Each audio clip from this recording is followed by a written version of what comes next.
Assalamualaikum warahmatullahi wabarakatuh. Alhamdulillah wassalatu wassalamu ala Rasulillah wa ala alihi wa sahbihi wa mawalah. Alhamdulillah, hari ini insyaallah kita melakukan satu pertemuan dalam rangka tarhib Ramadan. Setidaknya kita berharap di sisi Allah acara ini menunjukkan bahwa kita memang serius ingin hidup di bulan Ramadan dengan penuh ibadah, serius ingin sukses di dalam menapaki hidup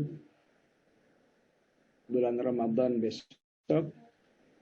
Dan kita berharap kepada Allah Subhanahu wa Ta'ala, saat kita masuk Ramadan, Allah sudah mengizinkan kita masuk kembali ke masjid-masjidnya, ke rumah-rumahnya, dengan tarawihnya, dengan salat berjamaahnya. Amin Allahumma amin. Jamaah rahimakumullah, Ramadan disebut oleh Allah dengan Syahrul Quran. Otomatis butuh ilmu yang banyak, butuh ruh yang banyak. Ayatnya insya Allah semua kita hafal. Syahrul Ramadan alladzi unzila fihi al-Quran hudan linnasi wa bayyinatin minal huda wal furqan. Bulan Ramadan diturunkan di dalamnya Al-Quran. Para ulama mengatakan sampai Allah tidak mau menyebutkan dirinya. Allah menyebutkan unzila, diturunkan, bukan Allah menurunkan. Tujuannya agar ayat ini terpahami lebih fokus tentang Ramadannya daripada peran Allah Subhanahu wa Ta'ala. Jadi jangan sampai Allah sudah serius ingin blow up peran Al-Quran di bulan Ramadan sampai Allah tidak mau menyebut perannya langsung, istilahnya subjeknya. Seharusnya anzala syahrul Ramadan alladzi anzalallahu fihi al-Quran. Tapi Allah tidak mau menyebutkan dirinya, unzila, diturunkan. Di satu sisi sudah jelas penurun Al-Quran hanyalah Allah Subhanahu wa Ta'ala. Di sisi lain agar pembaca betul-betul fokus bahwa Ramadan adalah Syahrul Quran. Dan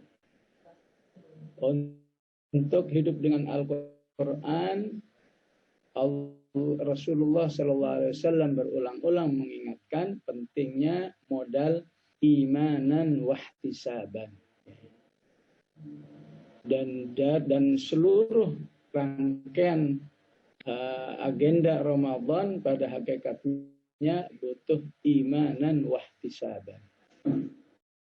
Karena itu harus kita pahami imanan wahtisaban ini dalam 3 aspek agar kita betul-betul sukses menjalani Ramadan.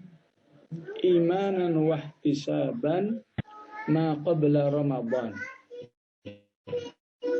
Keimanan dan ihtisaban sebelum Ramadan sudah harus dipersiapkan dengan baik. Semoga acara kita pagi hari ini ihtisaban, hari ini kita melakukan tarhib, menunjukkan bahwa kita serius ingin menghidupkan imanan wahtisaban kita. Kedua, harus lebih meningkat lagi imanan wahtisaban kita di saat masuk bulan Ramadan sampai akhir bulan Ramadan. Agar kita memiliki sebuah semangat yang tidak mudah pupus oleh kondisi lemahnya jiwa kita sebagai manusia, wa khuliqal insanu dha'ifa, agar kita kuat menghadapi hawa nafsu, dan insya Allah setan pun juga tidak akan bisa menggoda manusia yang memiliki iman dan wahtisaban yang kuat. Yang ketiga, kita butuh iman dan wahtisaban ba'da Ramadan, setelah Ramadan. Karena menjadi seakan-akan sia-sia secara tarbiyah, secara pembinaan ketika selesai Ramadan, masuk Syawal dan seterusnya, athar atau dampak-dampak Ramadan itu terlalu sedikit sisanya. Apa cuma 5%, apakah 10%, sungguh disayangkan. Paling tidak kalaupun berkurang ya antara 75 sampai 9%, itulah kira-kira yang sehat. Ya, tentu kalau 100% cukup dimaklumi jika kita tidak bisa, tapi berkurangnya terlalu besar. Ini menunjukkan proses iman wahtisaban yang kurang kurang terbackup atau kurang dipersiapkan dengan sebaik-baiknya. Maka yang dimaksud imanan dalam hal ini adalah bagaimana kita menghadapi Ramadan khususnya bersama Al-Quran ini tidak saja menghidupkan rububiyah keimanan kita kepada Allah, tapi juga menghidupkan uluhiyah kita. Bahwa Ramadannya, tilawahnya, iktikafnya, memberi buka puasa kepada masyarakat dan seterusnya, itu betul-betul karena keyakinan kita, karena keimanan kita bahwa ini adalah perintah Allah, sebagai rasa ketundukan dan cinta kita kepada Allah, kita ingin betul-betul menjadi hambanya yang meningkat ketaatannya kepada Allah. Ya. Sebelum Ramadan, saat Ramadan, bahkan ba'da Ramadan, kita ingin mengalami penurunan yang wajar-wajar saja, tidak sampai berlebihan. Ihtisaban adalah keimanan dalam bentuk meyakini bahwa tidak ada perbuatan sekecil apapun, apalagi yang besar, kecuali ada balasannya di sisi Allah Subhanahu wa Ta'ala. Betapapun Rasulullah mengingatkan, kamu harus lakukan sebuah proses amal soleh dalam bentuk memberi buka puasa kepada orang lain, walaupun cuma syarbatu ma'in, cuma mampunya seteguk air, au madqatu labanin, atau cuma secangkir susu, atau mungkin cuma satu butir kurma sekecil apapun, atau kalau diuangkan walaupun mampunya cuma bisa beramal soleh 2.000 rupiah hanya untuk memberi buka orang puasa, lakukan. Itu tidak ada lain karena semangat ihtisaban. Terlebih yang dianjurkan, apakah man qama ramadhana, apakah man qama fi lailatul qadar, tentu itu lebih membutuhkan ihtisaban yang lebih kuat lagi. Intinya, siapa yang lemah secara iman dan wahtisaban, maka dia tidak akan merasa baik sebelum Ramadan ataupun saat Ramadan itu sesuatu yang istimewa, harus dipersiapkan, harus diniatkan, harus digugah perasaannya, siap berjibaku untuk mengisi Ramadan dengan baik. Terlebih sebagian salaf,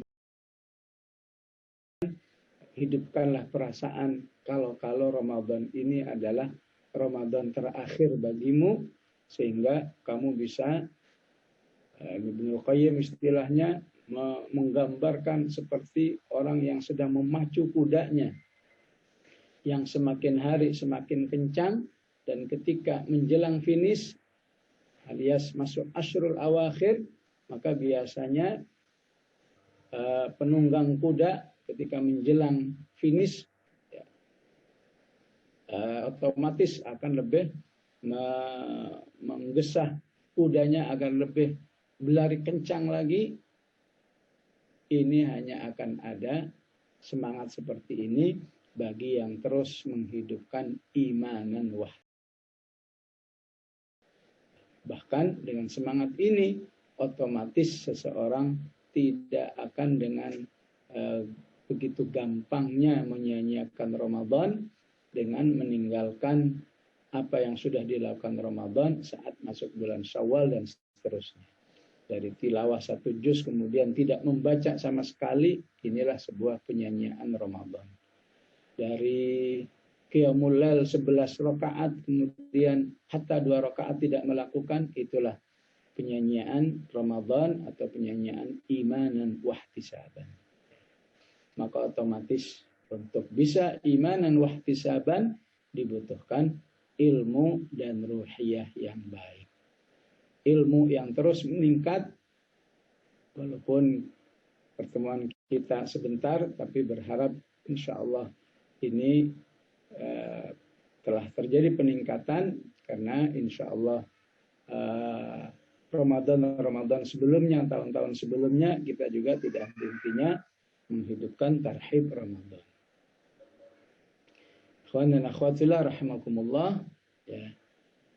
Jadi Ramadan Syahrul Quran ini menurut saya, jika saya memahami sebuah hadis yang sahih, menjadi lebih besar lagi tuntutannya untuk menjadi Syahrul Quran ketika umat manusia secara umum, termasuk kaum muslimin seluruh dunia, saat ini sedang mendapat ujian dari Allah Subhanahu wa Ta'ala. Al-An'am ayat 42, walaqad arsalna ila umamin min qablika fa'akhadnahum bil ba'sa'i wad dharra'i la'allahum yatadarra'un. Sepanjang sejarah sudah banyak umat-umat yang diuji oleh Allah dengan kondisi yang pahit, maka umat itu umat yang berhasil menjadikan ujian ini semakin mendekatkan diri kepada Allah. Sehingga seperti yang dikatakan oleh Rasulullah ketika ditanya oleh Aisyah, ya Rasulullah, ta'un atau semacam wabah seperti saat ini itu sebenarnya apa? Maka Rasulullah menjawab, adzabun yab'atsuhullahu liman yasha. Dia bisa menjadi azab bagi siapa saja yang dikehendaki oleh Allah, wa rahmatun lil mu'minin. Namun sesungguhnya menjadi rahmat, menjadi sesuatu yang sangat positif bagi orang-orang beriman jika orang berimannya yatadarra'un, betul-betul semakin menghambakan dirinya, merendahkan dirinya di hadapan Allah Subhanahu wa Ta'ala. Di ayat 43-nya, jika manusia enggan menjadikan peristiwa ini sebagai motivasi untuk semakin dekat kepada Allah, maka digugah oleh Allah dengan ungkapan falaula idh ja'ahum ba'suna tadarra. Kalau bahasa bebas kita, masih kurang apa itu manusia untuk segera kembali kepada Allah Subhanahu wa Ta'ala dengan peristiwa seperti ini. Oleh karena itu kita sangat menyayangkan jika atas nama biar nggak stres, atas nama hiburan, ya, musibah seperti ini masih dibuat candaan. Apakah dibuat joget-joget yang diiringi oleh musik tertentu, ya, ini sama sekali tidak menunjukkan tadarruh. Mungkin kalau sekali dua kali, ya mungkin masih bisa dimaafkan. Tapi kalau kemudian itu menjadi cara berpikir menghadapi musibah ini, maka Allah sangat marah. Sehingga Allah menggugah dengan ungkapan falaula idh ja'ahum ba'suna tadarra'u. Kalau juga enggak tadarra'u dengan peristiwa seperti ini, maka Allah katakan walakin qasat qulubuhum. Berarti manusia itu mengalami hati yang mengeras. Kalau juga enggak tergugah, sudah diingatkan hati mengeras, maka harus segera dilunakkan, Wa zayyana lahumus syaitanu ma kanu ya'malun. Dirinya sudah terperangkap oleh jebakan setan untuk menjauhkan dari Allah, sehingga setan menghiasi perbuatan manusia itu untuk semakin jauh dari Allah Subhanahu wa taala, betapapun sudah diingatkan oleh Allah Subhanahu wa taala. Ataupun diingatkan oleh Allah di surat As-Sajdah ayat 21, "Walanudhiqannahum minal 'adzabil adna dunal 'adzabil akbari la'allahum yarji'un." Bencana apa saja yang terjadi di dunia ini pada hakikatnya sifatnya adna, minimalis. Sebagian ulama mengatakan kullu bala'in dunan nari afiyah. Bencana apa saja selama itu belum bencana masuk api neraka, pada hakikatnya bencana yang masih membawa keselamatan atau bencana yang sangat kecil, istilah surat As-Sajdah al-adna. Dunal adzabil akbar, belum azab yang besar yaitu neraka. Begitu juga sebaliknya, jangan bangga ketika kita masih dalam kehidupan yang penuh nikmat. Karena lawan kata ungkapan ini dari salafus-salaf kita, wa kullu ni'matin dunal jannati faniyah. Seluruh kenikmatan selama itu belum surga, nggak ada yang bisa dibanggakan karena pada akhirnya akan hilang dan musnah. Kalau nikmatnya yang nggak hilang, manusianya yang hilang alias sudah wafat. Tujuannya la'allahum yarji'un. Tujuannya agar manusia itu kembali kepada Allah Subhanahu wa taala. Dan di ayat 22-nya, jika kondisi ini tidak mampu membuat kita kembali kepada Allah, maka Allah sebut betapa durhakanya manusia. Bisa-bisa saya beri adab yang lebih besar lagi.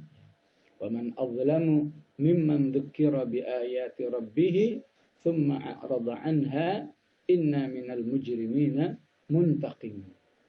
Apakah yang lebih durhaka?